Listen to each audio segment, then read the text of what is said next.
प्यारे मित्रों, नमस्कार। मनुष्य के मन की मुख्य बीमारी क्या है? आप सुनकर आश्चर्यचकित होंगे। हमारी जिंदगी का केंद्र स्वयं जिंदगी होनी चाहिए, लेकिन ऐसा नहीं है। हमारी जिंदगी का मुख्य केंद्र मौत बन गई है।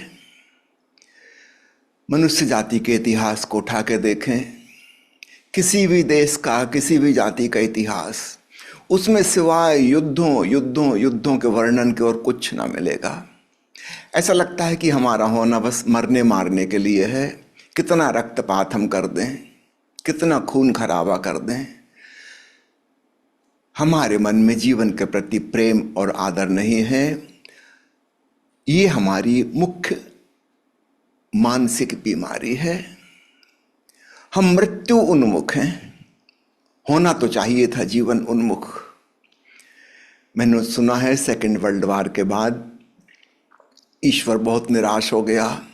इतने करोड़ों आदमी मारे गए, उसके सीने पे बहुत घाव लगे। और मजे की बात है कि ये लोग जो सामूहिक हत्या करने के लिए निकलते हैं, ईश्वर से प्रार्थना करके ही निकलते हैं। सभी देशों में, सभी जातियों में भगवान को याद करके युद्ध का आरंभ करते हैं। हम तो यहाँ तक कि युद्ध को धर्म युद्ध कहते हैं। हद हो गई। अगर युद्ध भी धर्म है तो फिर अधर्म और कैसा होगा? अगर मरना, मारना, हत्या करना, अगर यह धर्म का, पुण्य का कार्य है, तो कृपया मुझे बताइए, अधर्म और पाप का कर्म कौन सा होगा? हमें शर्म भी नहीं आती युद्ध को धर्म युद्ध कहते हुए। ईश्वर बहुत निराश हो गया, घबरा गया सेकेंड वर्ल्ड वॉर को देख के। जब हिरोशिमा और नागासाकी में 1 लाख आदमी सेकंड भर में राख हो गए, उसने 3 बड़े देशों के प्रतिनिधियों को बुलाया। उस समय जिनकी सबसे बड़ी सत्ता थी, अमेरिका, रूस और इंग्लैंड। उनसे हाथ जोड़कर प्रार्थना की। इसके पहले हमने कहानियां सुनी हैं कि मनुष्य ईश्वर से हाथ जोड़कर प्रार्थना करता था। उस दिन ऐसा हुआ कि ईश्वर ने हाथ जोड़कर प्रार्थना की और कहा कि महानुभाव, आप 3 विराट सत्ताओं के रिप्रेजेंटेटिव हो, मुझे बताओ आखिर आप लोग चाहते क्या हैं? अब तो हद हो गई। इतने इंसान कभी नहीं मारे गए थे जितने आप लोगों ने मार दिए। आखिर आप चाहते क्या हो? मैं आपकी सब इच्छाएं पूरी करने को तैयार हूं। किसी प्रकार से ये युद्ध और रक्तपात रोक दो। अमेरिका के प्रतिनिधि ने कहा कि हे सर्वशक्तिमान प्रभु, आप क्या नहीं कर सकते? बस मेरी एक छोटी सी इच्छा पूरी कर दीजिए। इसके बाद हम गारंटी देते हैं हम कभी युद्ध नहीं करेंगे। सबसे ज़्यादा युद्ध में अस्त्र शस्त्र जिनका उपयोग किया जाता है, उनके निर्माण की फैक्ट्रियां हमारे ही देश में हैं। अगर आप मेरी एक इच्छा पूरी कर दें तो मैं सारी फैक्ट्रियों को बंद करा दूंगा। ईश्वर के चेहरे पर आशा की किरण नजर आई। उसने पूछा, बताओ तुम्हारी क्या इच्छा है? उसने कहा, बस भगवान, एक ही इच्छा है, ये सोवियत रूस नाम का देश दुनिया में ना हो। बाकी के संसार से कोई प्रॉब्लम नहीं है। आपने पृथ्वी बनाई है, मनुष्य जाति बनाई है, सब ठीक है। ये रूस को गायब कर दो, फिर हम बड़ी शांति से दुनिया में रह पाएंगे। भगवान तो और घबरा गया। ये अमेरिका का प्रतिनिधि क्या मांग रहा है? पूरे रूस को समाप्त कर दो। उसने घबराई हुई नजरों से रूस की तरफ देखा। वो कहा कि जब वो आस्तिक देश ऐसी प्रार्थना कर रहा है, तुम तो नास्तिक हो, नास्तिकों के प्रतिनिधि हो, कार्ल मार्क्स को मानने वाले, तुम क्या चाहते हो? तुम्हारी इच्छा बताओ, वो भी सुन लूं। रूस के प्रतिनिधि ने कहा कि हे प्रभु, वैसे तो हम आप में भरोसा ही नहीं करते।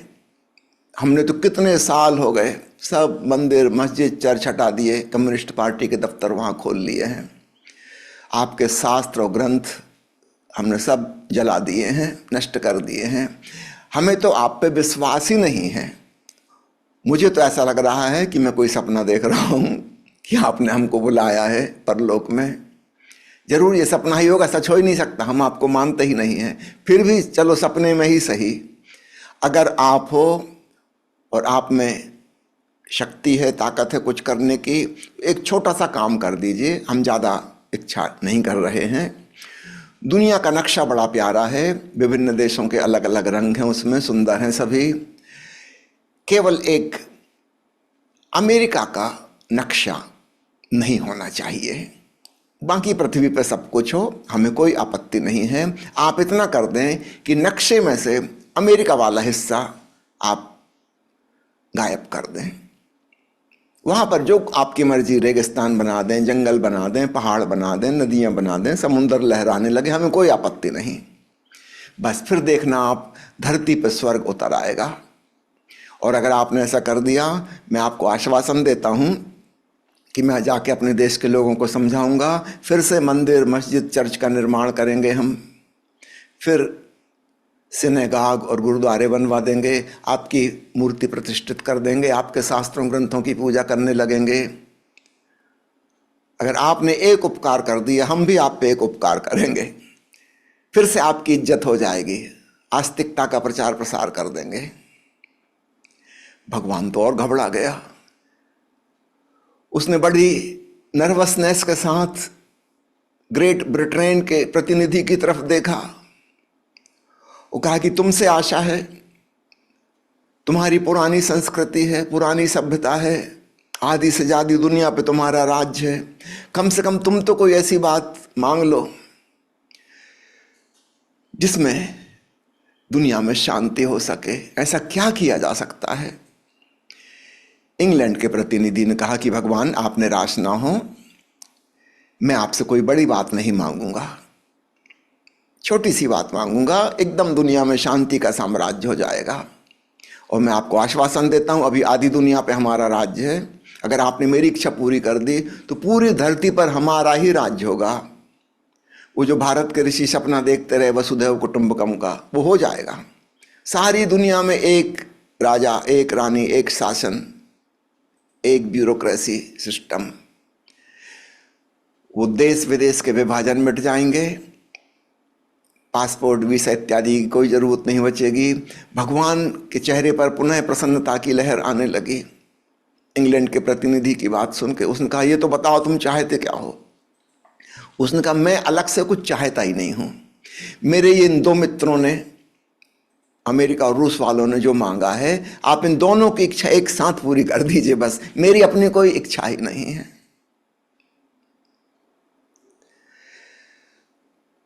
गौर से देखें, सारी मनुष्य जाति हिंसा के इर्द गिर्द घूमती रही है। युद्ध, युद्ध, नाश, विनाश, बस यही हमारा पूरा इतिहास है। हम जिनको महापुरुष कहते हैं, ग्रेट लीडर्स ऑफ ह्यूमैनिटी, वे बड़े बड़े हत्यारे थे, महाहत्यारे। हम नेपोलियन का नाम लेते हैं, सिकंदर महान का नाम लेते हैं। इन्होंने कौन सी महानता की थी? इन्होंने खूब लोगों का जीवन नष्ट किया था, एक ही महानता थी उनकी। हमें संकोच भी नहीं होता सिकंदर महान कहते हुए। अगर सिकंदर महान है और नेपोलियन महान है, फिर बुद्ध को क्या कहोगे, महावीर को क्या कहोगे, नानक को क्या कहोगे, कबीर को क्या कहोगे?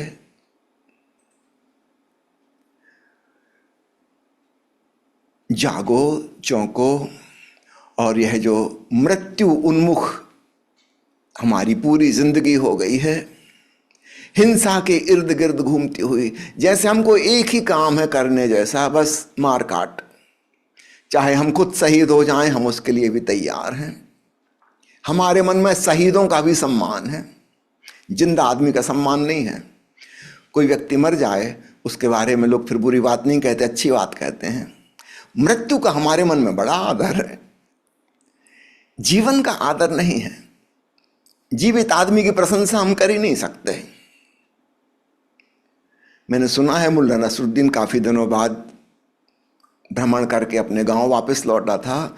वहां 3-4 लोग खड़े थे पान की दुकान पर, वो भी पान लेने के लिए आया। वे लोग किसी आदमी की तारीफ कर रहे थे।